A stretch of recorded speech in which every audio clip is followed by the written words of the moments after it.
sur TOTV Africa, Madame, Monsieur, bonjour et bienvenue. Le Niger va désormais livrer 150 millions de litres de gasoil au Mali. Les deux pays viennent de signer un accord de partenariat dans ce domaine. Ce partenariat a été finalisé ce 16 avril 2024 lors d'une rencontre entre le président de transition, le colonel Assimi Goïta, et une délégation de la République du Niger conduite par Maman Moustapha Bark, ministre du pétrole, des mines et de l'énergie du Niger. Selon les sources, ces 150 millions de litres de gasoil seront destinés à la Société Énergie du Mali EDM SA pour alimenter les différentes centrales électriques du pays. Cet approvisionnement permettra de garantir également une production d'électricité stable et fiable, contribuant ainsi au développement socio-économique du Mali. Lors de cette rencontre, le colonel Assimi Goïta, président de transition du Mali, a exprimé sa reconnaissance à son homologue nigérien pour l'envoi de cette délégation de haut niveau au Mali en vue de la signature de cet accord de partenariat. Il a également encouragé les ministres de l'énergie des deux pays à travailler de concert pour renforcer l'intégration et à appeler à une plus grande cohésion communautaire. Le Mali est un pays frère et ami. L'année écoulée, il y a une première phase portant sur 22 millions de litres. Nous avons d'abord fait le point de la situation de ce contrat, notamment sur les difficultés dans son exécution et comment les éviter maintenant. Nous travaillons ensemble pour faciliter l'acheminement de ces 150 millions de litres de gasoil au Mali dans les meilleures conditions et dans les plus brefs délais, a indiqué le ministre nigérien Bark de son côté.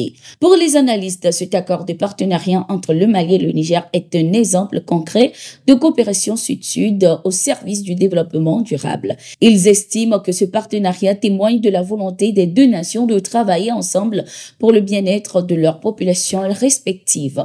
La signature de cet accord met en lumière le rôle crucial de l'AES dans la promotion de la coopération énergétique régionale.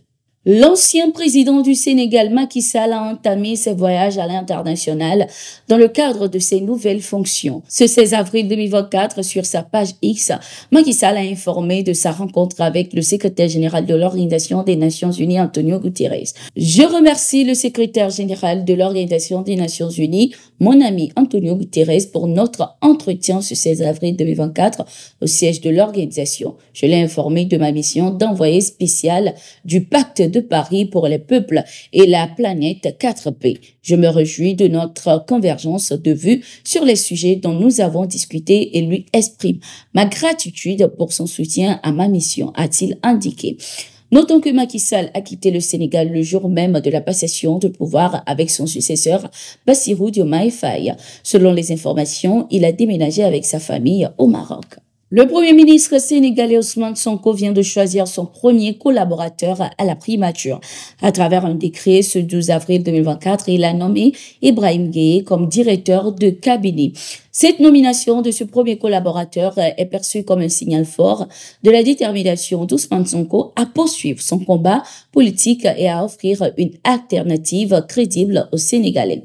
Elle témoigne également de sa volonté de structurer son mouvement et de le doter des ressources nécessaires pour affronter les défis à venir.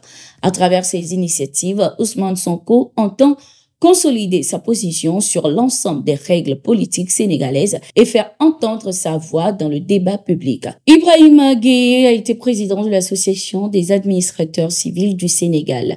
Ancien préfet de Guédiawaye, ville côtière du Sénégal située au nord, il avait également occupé le poste de secrétaire général du ministère de l'Enseignement supérieur. Le colonel Mamadi Doumbouya, président de transition de la Guinée-Conakry, a récemment annoncé la mise en place d'une nouvelle unité de gendarmes chargée de lutter contre la prévarication des deniers publics. Cette décision intervient dans le cadre des efforts déployés par les autorités guinéennes pour lutter contre la corruption et garantir une gestion transparente des ressources publiques. Cette nouvelle unité de gendarmes placée sous l'autorité du président de transition Mamadi Doumbouya aura pour mission de mener des enquêtes approfondies sur les cas de corruption, de malversation financière impliquant des responsables gouvernementaux et des acteurs économiques. Cette unité bénéficiera de moyens renforcés et de formations spécifiques pour mener à bien ses missions et assurer un suivi rigoureux des dossiers. Notons que le président de transition Mamadi Doumbouya, depuis son arrivée au pouvoir, fait de la lutte contre la corruption l'une de ses priorités et a promis de mettre fin à l'impunité des auteurs de malversations. Abdoulaye Bathily, l'émissaire des Nations Unies en Libye, jette l'éponge. Il a présenté sa démission au secrétaire général des Nations Unies, Antonio Guterres, ce 15 avril 2024.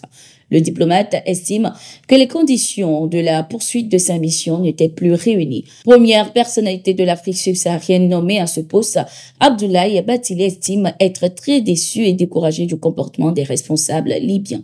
La mission a fait beaucoup d'efforts ces 18 derniers mois sous ma direction, mais ces derniers mois, la situation s'est détériorée. C'est très triste parce qu'en Libye, aujourd'hui, l'essentiel de la population veut sortir de cette galère, mais dans ces circonstances, il n'y a aucun moyen pour l'Organisation des Nations Unies d'agir avec succès, a indiqué Abdoulaye Bathily. Notons qu'Abdoulaye Bathily est un historien et un politique sénégalais qui a été nommé à la tête de la mission des Nations Unies en Libye en août 2022 suite à la démission de son prédécesseur Juan Koubis en novembre 2021. Il a pris ses fonctions à l'automne suivant et a mené plusieurs initiatives pour rapprocher les Libyens et mener le pays vers les élections qui devraient sortir la Libye de la période de transition qui s'éternise depuis 2011. Nous sommes arrivés à la fin de cette édition. Merci d'être resté avec nous. Nous sommes en continu sur nos différentes plateformes et sur notre site d'information, le www.touafrica.com.